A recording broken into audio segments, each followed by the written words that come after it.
Welcome back to Mr. DC Gaming everyone. Today's video is gonna be a bit different. I thought that since Halloween is near, I thought I'd do something a bit different for once. So for today's video, we are going to be going over the top 5 neurological conditions or disorder that I personally find the most disturbing. Do note before watching this though is that fear is a highly subjective emotion. So what scares me might not have an effect like that on you. So when watching this, do take that with a grain of salt, because these might not scare you as much as they scare me. Anyway, without further ado, let's get into the video. Coming in at number 5, we have anorexia. Okay, anorexia is a disorder that causes people to fear for their weight. Like it makes them fearful of their weight, and they think they're too overweight, and thus it makes them want to be underweight, to be skinny and not fat. What disturbs me about this one is the fact that the lengths people with anorexia go to is they can literally starve themselves to death. Like they wouldn't eat, they wouldn't do anything like that to keep themselves underweight, and it can get truly unsettling because they wouldn't eat what you give them. They wouldn't eat, they wouldn't do anything like that, which can lead to their bodies being harmed extremely if they're extremely underweight or skinny. Like, because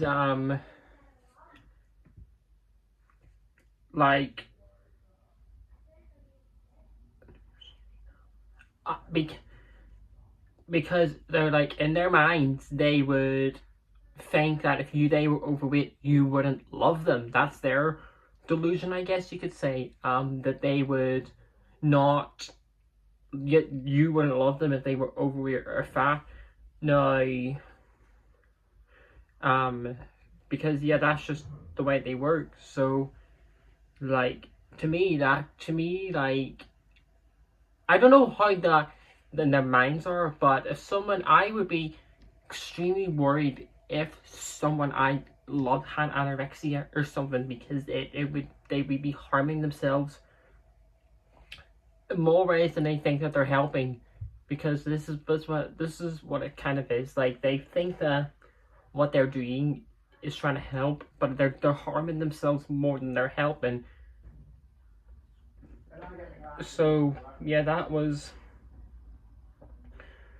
anorexia. So yeah, yeah. Right, coming in at number 4, we have the Capgras delusion. I believe that's how it's pronounced.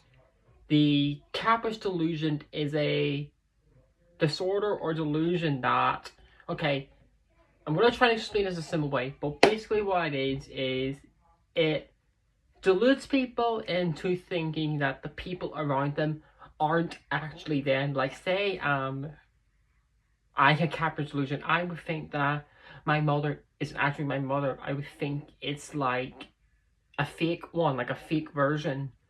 Like that it's not, that, you know, it's not actually, like, they're not real. Like an imposter type of thing. Yeah, the imposter, like, you would think they're an imposter. Now, the reason that this is creepy is because of how, like, the delusion is. Plus, you don't know what a person with Capgras can do. They could harm them. They could harm others because, you know, they're not convinced that they're actually real. It's not known what causes this type of delusion, but for me personally, if someone I loved thought I wasn't legit, I would be scared for their, like, what's wrong with them, because, you know, you don't know, like, what's making them think I'm not me. Like, I would be highly concerned, which was what is going on in their head because, you know, you like your girlfriend or something, you know, not thinking you're who you are, because like just sounds freaky. Because having your, it just happens, like what if, you know, they try to commit suicide because you know, they're not convinced that they're real or something. Just anything really can happen to a Capgras delusion person, because, you know, it's just let me think. Oh yeah, because yeah, because yeah, the people around you, you know, if you're not convinced that they're real, then you could harm yourself as well. Like you could harm yourself, you know, like people like you would be, you, it would just, it's just creepy. Like the reason I'm trying to start is because it's like I'm trying to fathom how it works, and with something like this, it's hard to fathom of how this works, of how like this is. So yeah, Capgras delusion, it's pretty unsettling because, you know, I mean, not being convinced that that people around you are real, like it's just strange. So yeah, that's Capgras delusion. Okay, so yep, we're gonna move on to number 3. Okay, to note, number three is a disturbing one. This is where things get disturbing. So for number 3, we have locked-in syndrome. This is a condition that causes like your entire body is completely immobilized, like you would be a literal statue, because like your entire body, you can't move your arms, legs, head, or anything on your body. You can't move at all. You're literally frozen and you cannot move at all. For me personally, like that is terrifying because, you know, like not, but the thing that makes this scary is the fact, despite not being able to move at all, you're alive. Like you can see and hear and all that, but you can't communicate to the people around you. People could think that you're dead, because like the fact of having just going your entire life without being able to move or communicate with those around you, to me that just sounds like a living hell. Like you can't speak to your loved ones, your family, anyone, and you would just be there completely immobilized, you know, not able to, you know, not able to communicate because like at all, because you're just like, you would literally just be like this.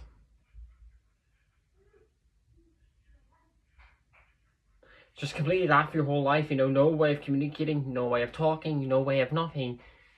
Like, it's quite literally born, like, to me, you would literally be born in a vegetated state, you know, not moving, not communicating, nothing. Like, you would be born literally in a vegetated state. And in a vegetated state in general is disturbing because at that point, your body is pretty much deteriorating and you're pretty much on the brink of death, you know, when your body's deteriorating. So yeah, that's locked-in syndrome. So yes. So now let's go on to number 2. Okay, so for number 2 we have the disturbing Cotard syndrome, or walking corpse syndrome. This to me is horrifying because this is a delusion, like the first 2 on this list I mentioned, where a person is deluded into thinking they are dead, are decaying, are missing an organ, or do not exist. Now, because of this delusion, these people would not eat, sleep, seek medical care, or anything like that, because, you know, they would be convinced that they're dead. To me, that like they would be convinced they're zombies. Basically, that's all I can say. That they would be convinced that they or zombies, you know, not seeking medical care, not eating, nothing. I also think I heard that Cotard people have been asked to take to graveyards to be buried because, you know, they think that they're dead, so they want to be taken to a graveyard to be with other dead people. That is creepy because being in the delusion that you are not alive, despite being perfectly well. No, I couldn't do that because like how like could you like, but also what scares me is what if a Cotard syndrome person is deluded to the point where if they're like sick of being told that they're not dead, what if they end up killing themselves? What if they end up doing that, you know, because they want people to think that they're dead, so at the point they actually would end up making themselves dead, if you get what I mean by that. Like, that's what makes that creepy, because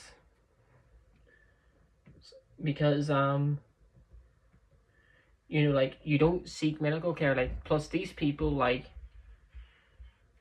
just, this is, I don't know what causes this one, but imagine that, not, see, like, just, the whole thing of it's creepy, because, the whole thing's creepy, you know, so, yeah, that's Cotard syndrome, pretty messed up. So now we're going to get to number 1. However, before we get to number 1, I have some honorable mentions. Harlequinitiosis. I hope I pronounced that right. Just look, don't, it's a skin disorder, but if you don't want to be disturbed, don't look it up. But it is extremely unsettling. Arrhythmic death syndrome. This is a weird, or a really weird one, because this one is where a person who is completely healthy, but yet they die suddenly with no cause. That to me scares me, because if you're just gonna, I could like, I don't know if I have it, but I could drop dead at any moment. Because if I had this, I could just drop dead at any given moment. Like, yeah, to drop dead at any moment, you know, not able to, nothing I could do, you wouldn't even know, wouldn't even do anything. So yeah, next one, rabies. Okay, I shouldn't have to explain why this is here, but rabies to me is scary. But what scares me the most about rabies is by the time you show symptoms of rabies, it's already too late. So yes, what else is there for, can I put on here?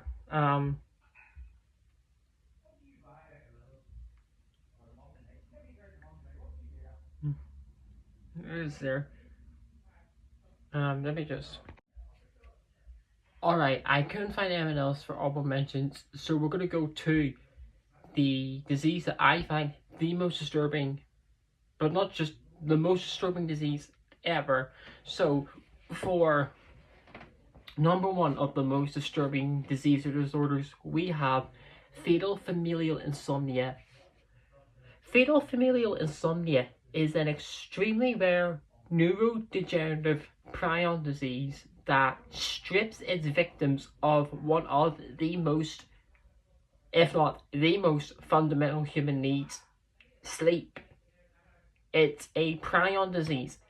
To those who don't know what a prion is a misfolded protein in the brain. Because if you don't know, the brain has like proteins that fold in a specific way. Prions are basically if those proteins misfolded incorrectly. And in that context, it's dangerous, because if the proteins in your brain do not fold correctly, it can lead to a bunch of problems. And fatal insomnia being one of them.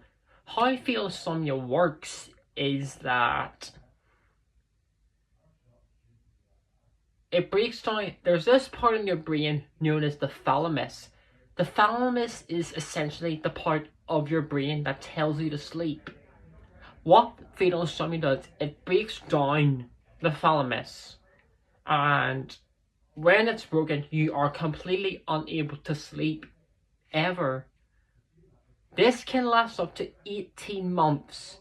Imagine going that long without sleep. I couldn't go to sleep sometimes until like 2:30 in the morning, but that's not because I'm an insomniac or anything. It's just because couldn't get to sleep until that time. So I couldn't even fathom going a week without sleep, or even months at that matter. To me, that is terrifying. However, to make things even scarier, while fatal insomnia is thought to be a familial disease, there is actually rare cases where you can get it completely spontaneously. An example being is that there was this Indonesian YouTuber known as Cotard. What he did was he moved to Philadelphia in I think 2015. However, he ended up getting a UTI, but he did not have insurance. So because of that, he couldn't get proper medical care. However, his boss gave him an antibiotic in the hopes that the UTI could be cleared up pretty quickly. What Ricard didn't know is that you're not meant to take antibiotics not prescribed for you because it can lead to dangerous side effects. Unfortunately for him, when he was taking these antibiotics, which I believe they're pronounced serofloxacin, when he was taking these, he couldn't heart palpitations, crooked hand movements, and stuff like that. But what the most horrifying one was insomnia. And at that point, he had not gone to sleep for 4 months. What makes this scary is this, when people found this out, people were confused and scared because this isn't a way that fatal insomnia is inherited, because it didn't run in his family. So the fact he got it completely spontaneously is scary, meaning that you or I could possibly have it, but we don't know. But like, I'll link his YouTube channel in the description, but do warn that his videos slowly show his physical and mental deterioration, because he literally, like, his body just completely breaks down over the course of when he has it. And unfortunately enough, in December 2016, he unfortunately passed away at the age of 47 due to not being able to get any sleep. So yeah. And there's also a video by 60 Minutes in Australia of fatal insomnia. And I'll link that in the description as well. So yeah, fatal insomnia is the worst disease ever in my opinion. No, it's the most disturbing, but also the worst disease in general to have. And I would not wish it even on my worst enemy. So yeah, that was my top 5 most disturbing neurological conditions or diseases. What are the diseases you fear the most? Let me know down below. And yeah, have a happy Halloween, by the way. Yeah.